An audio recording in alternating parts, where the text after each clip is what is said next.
अरे बहू, तुझे पता है मेरा बेटा दिन रात हाड़ तोड़ मेहनत कर रहा है, तब जाकर चार पैसे इस घर में आते हैं। और तुम उन पैसों से सामान खरीद कर लेकर आती हो, पर तुम उन्हें बर्बाद कर रही हो। आज तुमने कितना कुछ एक काम वाली बाई को दे दिया। मम्मी जी, मैंने उसे ऐसा क्या दे दिया जो आप मुझे इतना सुना रही हैं? बेचारी को बचा खुचा खाना ही तो दिया था। और सुबह से बेचारी कितनी मेहनत कर रही थी, अपनी बच्चों की वजह से उसे घर जल्दी जाना पड़ा। अगर वो यहाँ रुकती तो खाना तो वो वैसे भी खाती ना। हाँ बहू, तुम दोनों हाथों से लुटाती रहो, मायके से जो लेकर आई हो, है ना। इधर मेरा बच्चा, मेरे बेटे को काम करते करते सांस नहीं, और तुम्हें लुटाते लुटाते सांस नहीं। अब तो भाई बोलना ही बेकार है। पर मम्मी जी,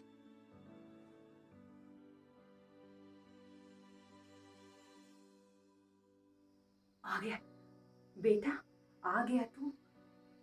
अरे माँ, क्या हुआ? तुम्हारा चेहरा इतना उतरा उतरा सा क्यों है? अब क्या कहूँ बेटा, कहूंगी तो झूठ मूठ का बवाल होगा। लो, हो गया इनका ड्रामा शुरू।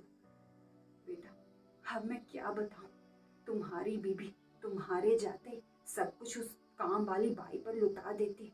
मेरा बेटा दिन रात मेहनत करता है, और तुम्हारी बीबी अब मैं क्या बताऊं बेटा, ऐसे कैसे बचत होगी? अब तू ही मुझे बता। अरे प्रिया, माँ बिल्कुल सही बोल रही। थोड़ा बचत करोगी ना तो हमारे लिए अच्छा होगा। मुझे पता था शाम को यही होने वाला है, इसलिए मैंने भी लिस्ट तैयार करके रखी। ये लो, पढ़ो इसे। ये क्या है? मानती हूँ कि आप दिन रात बहुत मेहनत करते हैं, पर मैं भी बहुत मेहनत करती हूँ। मैं भी बैठी नहीं रहती, तो कुछ फैसले लेने का अधिकार मुझे भी है। क्यों, मैंने सही कहा ना? तुम भी ना बहू, तुम कुछ भूल रही हो। तुम पूरा दिन घर में पड़ी रहती हो।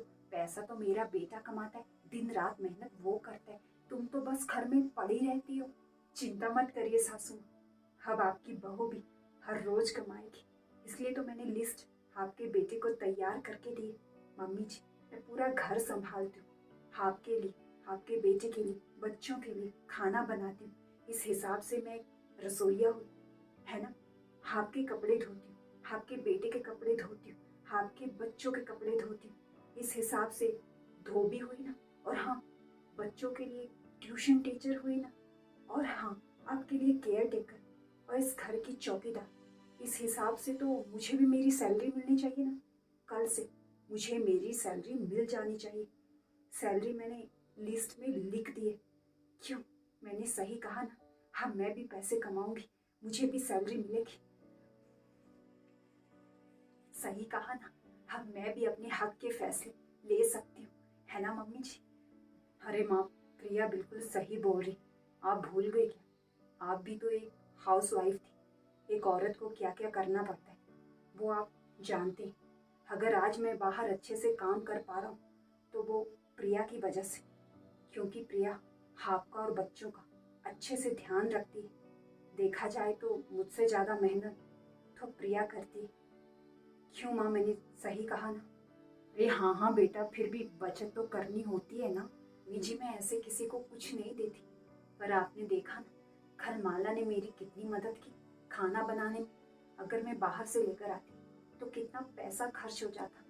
माला ने मेरी कितनी मदद करवाई। और मम्मी जी, इस हिसाब से तो मैंने आपके पैसे बचाए ना, बचत ही की।